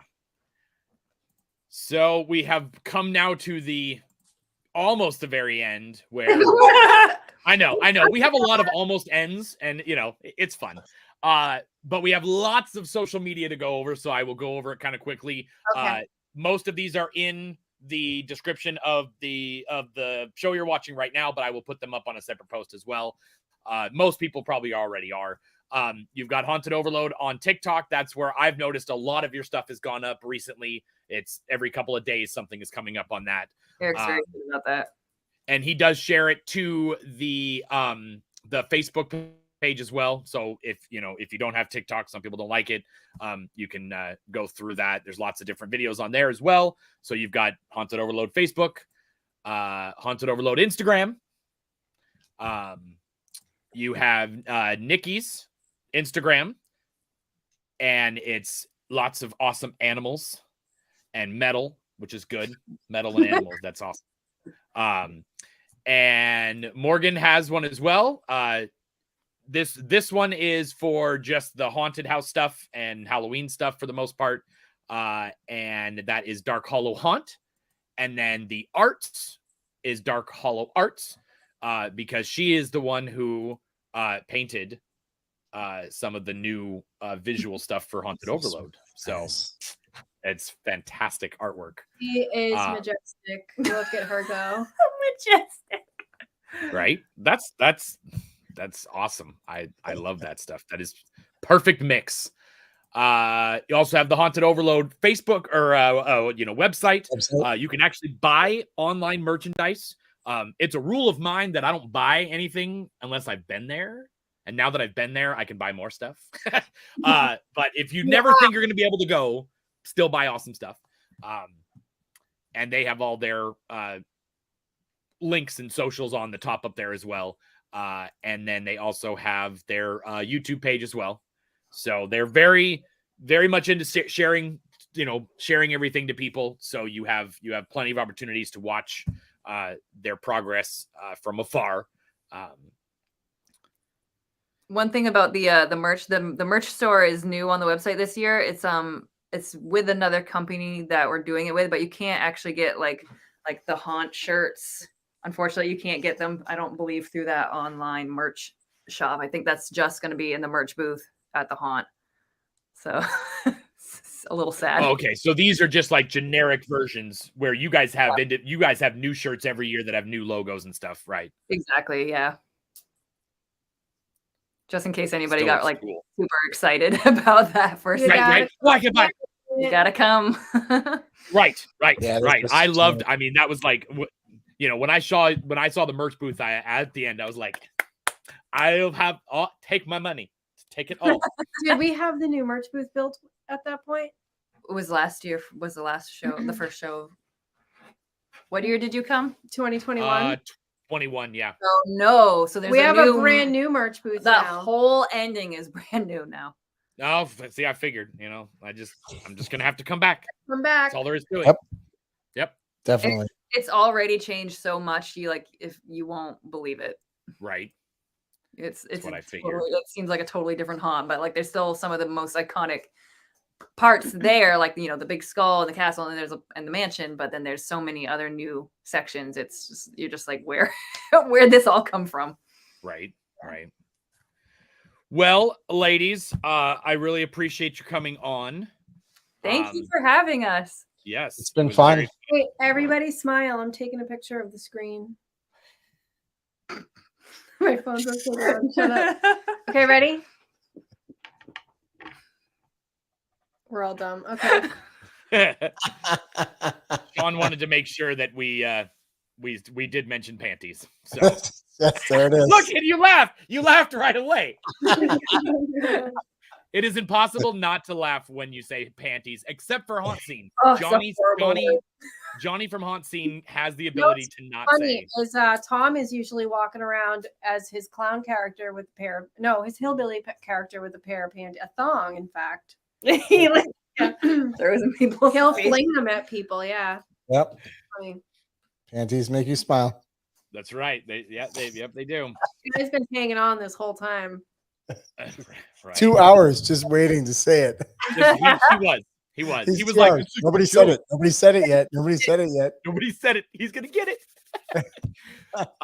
So next week we have Devin Price. He runs a haunt in Southern Oregon, back to my neck of the woods. He actually runs 2 haunted houses on either side of I-5. So it's kind of, it's running dual haunts and running it in a Southern Oregon smaller town type haunting. So, and he's expecting a baby like 4 days after the show. So, oh boy, I know, right? That's cutting it close. I know, right? I told him, let us know. And so we'll go from there. Yeah. Well, ladies, thank you for coming on. Appreciate it. This has been a whole lot of fun and an insight on one of the great haunted attractions in the United States. Thank you. Yes. I think we've come to that ending point. Oh, is this a real end, Dan? I think this is the real end. The real end. Okay. Did I just hit end broadcast now and not even say it so long? No, I have an ending video. You do? I do. Uh-oh. I do. All right. So thank you. Beginning video. That was amazing. Oh, it's an ending. Well, yeah. I mean, the beginning video kind of sucked at the end. I loved it. So thank you all. Be better. And we will see you all next Tuesday. Bye. Next Tuesday. Bye. That's the joke. Duh.